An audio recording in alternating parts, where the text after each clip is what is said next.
औज़ुबिल्लाहिमिनश्शैतानिर्रजीम बिस्मिल्लाहिर्रहमानिर्रहीम CS 614 assignment number 1 solution spring 2021 के साथ एक बार फिर आपकी खिदमत में हाजिर हैं। क्वेश्चन नंबर 1 का जो आंसर है वो आप लोगों के सामने लिखा हुआ है, मैं उसको रीड करता हूँ। ऑपरेशनल डेटाबेस, ठीक है। The operational database is the source of information for the data warehouse. It includes detailed information used to run the day-to-day operations for the business. The data frequently changes, updates are made and reflect the current value of the last transactions. An operational database is a database instance that create or update large amount of data in real time. This can be based on any number of database technologies that support the availability levels, speeds, concurrency, data integrity and recoverability required। ठीक है। उसके बाद archive data क्या होता है? The archive data store is almost always represent in relational format.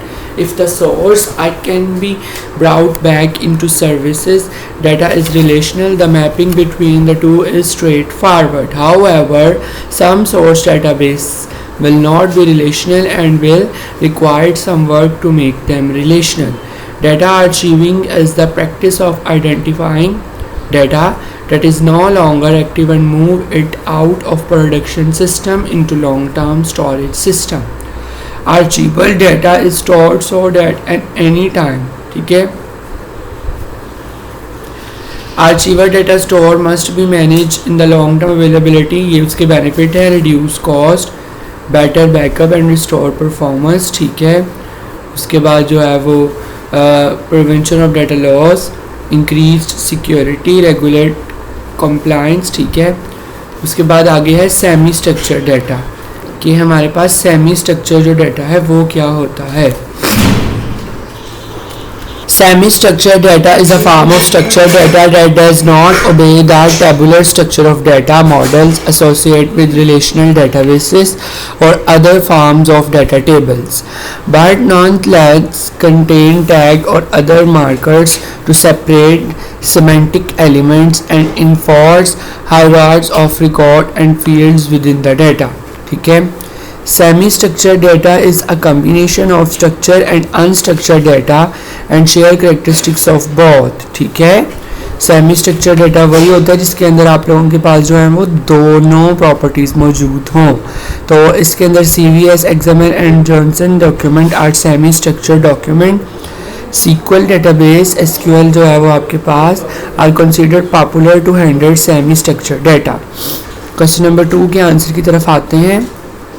हमें कौन कौन से इश्यूज़ हैं वो हमने इसके अंदर बताने हैं जी। मैंने यहाँ पर अपने 3 इशू आप लोगों के सामने डिस्क्राइब किए हैं, ट्रांसफॉर्मेशन इशू, टारगेट इशू और सोर्सिंग इशू। सोर्सिंग इशू में तो ये होता है डेटाबेस पाथ जो है वो इनकरेक्ट होता है, creating bottlenecks due to insufficient CPU और मेमोरी सोर्स। ठीक है। और टारगेट इशू में ये होता है the final stage is load, which is an operation that involves loading data that has not been cleaned into the target system, resulting in an error. Irrelevant loading cause an error in the target stream. Transformation issue में आप ये लिख दीजिएगा, it take various tests, each of which take time and time consuming, which applied to large data set, making it less accurate during the transition of lack of experience and clearness can cause issue. ठीक है। तो ये आप लोगों का assignment का solution था। Same as it is यही वर्डिंग आप लोग बिल्कुल भी ना लिखिएगा, ये ना हो आप लोगों को मार्क्स बिल्कुल भी ना मिले। हाँ, ये है कि असाइनमेंट से आप लोगों को पॉइंट्स का आइडिया हो गया है। सोर्सिंग इशू अगर आप इंटरनेट पे भी सर्च करें तो आपको एक कंप्लीट फुल फ्लैश पैराग्राफ मिल जाएगा कि ये पॉइंट्स आपने लिखने हैं। उनको आप खुद से लिखिए, अपनी कोशिश से लिखिए, ताकि आप लोगों को इस बात का जो है वो क्लियर हो जाए कि किस तरह जो है वो आपने असाइनमेंट का सलूशन जो है वो करना है। ठीक है। और अगर कोई स्टूडेंट जो है वो फ़ाइल हासिल करना चाहता है ये वाली, तो वो हमारे चैनल को सबसे पहले सब्सक्राइब कर दे।